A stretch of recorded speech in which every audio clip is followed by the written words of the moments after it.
All right, today this is going to be an additional video to the completing the square video. This is an example of a problem that you'll see commonly in honors classes. It's just a little bit more rigorous problem. So our first step is still the same. We're going to want to get the x's alone. So we're going to subtract that 1 over.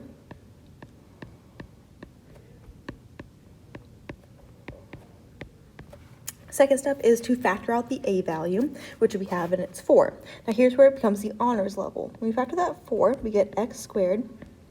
When we factor out a 4 from negative 2x, essentially what we're doing here is negative 2x divided by 4, which is negative 1/2. This would be negative 1/2 x equals negative 1. All right, now we're going to add our b divided by 2 to both sides. So if I do it to this first side here, if I take 1/2 and I divide it by 2, that gets me 1/4. If I do 1/4 and I square it, that gets me 1 over 16.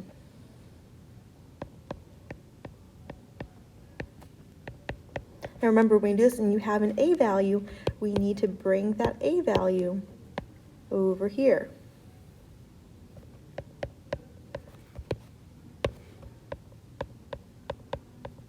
When you do the b divided by 2.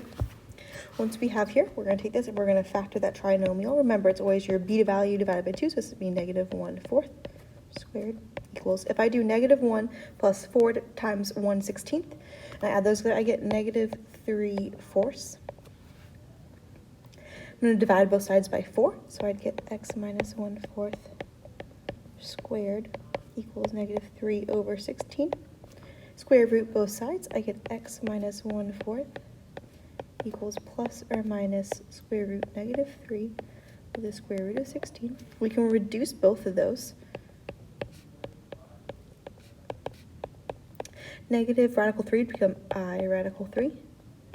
And the square root of 16 would just become 4. We're going to add that 1/4 over. And we can write that as one big fraction, so 1 plus or minus I radical 3 over 4 would be our final solution.